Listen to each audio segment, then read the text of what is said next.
Joining us now is a supporter of Vice President Biden, Michigan Governor Gretchen Whitmer. Governor Whitmer, thank you for joining us today. The Biden plan on autos, it sounds like it could help the likes of Tesla, which is actually not one of the Detroit automakers. I mean, what are the priorities here when it comes to creating jobs for the automakers when President Trump himself has been so focused on a manufacturing recovery? Well, it's one thing to be focused and send tweets and make trade policy that's been reckless. It's another to really have a plan to move this country forward. And I think that this plan out of Joe Biden is really visionary. It's about investing in the technologies of the future. And it certainly does deploy a lot of the work that the big three are already doing here in Detroit and expand upon that and build that out even further. And I think that's something that's really important in this moment of COVID-19, where we've come to value how important it is that we stay safe. Autonomous vehicles, the vehicles of the future, electric vehicles, these are the industries that we've got to make investments in, that we've got to grow, and that will make our environment cleaner and be a much longer term type of investment for the people of this country. And I was excited to hear Joe Biden's plan today. You mentioned COVID-19. Obviously, you, like other states, are seeing some rising case numbers, not quite the peak. But what are you seeing in terms of industry, like automakers? Are they able to continue manufacturing, and other industries around the states with these flare-ups? Yes, I worked very closely with the heads of the big three as well as the head of the UAW. We needed to make sure we get it right. We had a lot of people who work in the auto industry, and we shut everything down because we had such a dramatic increase of COVID back in the end of March and beginning of April. But we worked together. We put into place protocols. We've had a great deal of success getting people back on the line and keeping them safe. Certainly, it's not without some experiences of some COVID, but we've remedied it along the way. And the benefit of the big three is they've got a global presence. They've learned lessons from other parts of the world and deployed them here to benefit our auto manufacturers.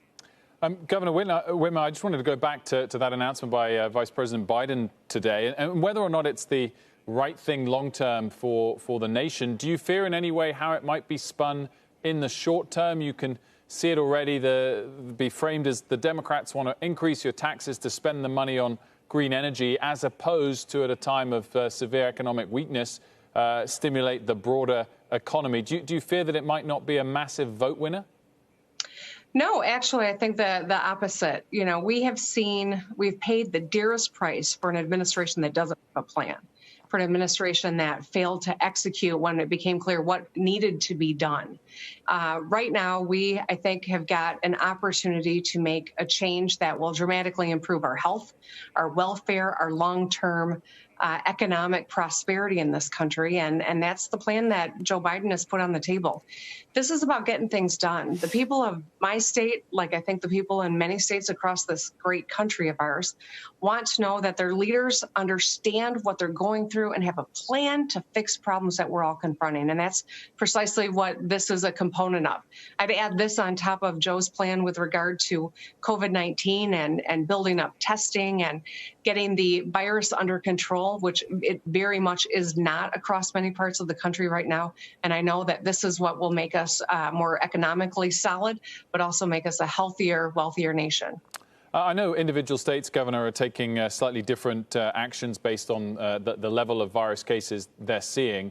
But if the vice president had been president, if the Democrats were in power, would you have liked to have seen a nationwide federal instruction on wearing masks?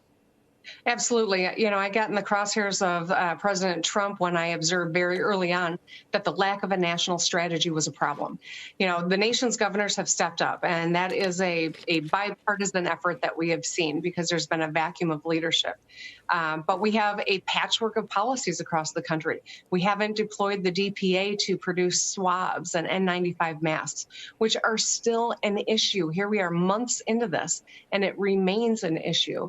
And so I do think that the lack of a national strategy has hurt us. It's probably cost a lot of lives, and it's really important that leadership comes from the very top with accurate, consistent medical information so that people can understand what we're confronting and rise to this challenge. Governor Whitmer, thanks so much for joining us. But Governor...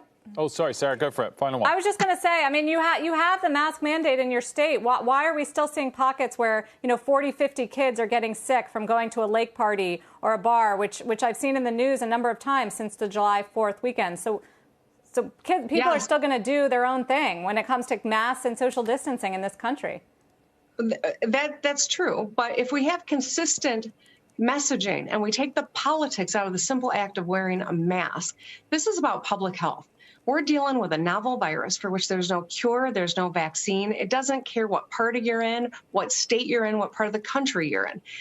What happens is when people travel, the virus travels, and that's how we expose one another. So simply by wearing a mask, and had the Trump administration from day one been echoing the same thing that you're hearing out of state leadership, we might be in a very different position. So just universal mask wearing will help us get this virus under better control. And as the person you interviewed before me acknowledged, that would be a great thing for our economy all the way around.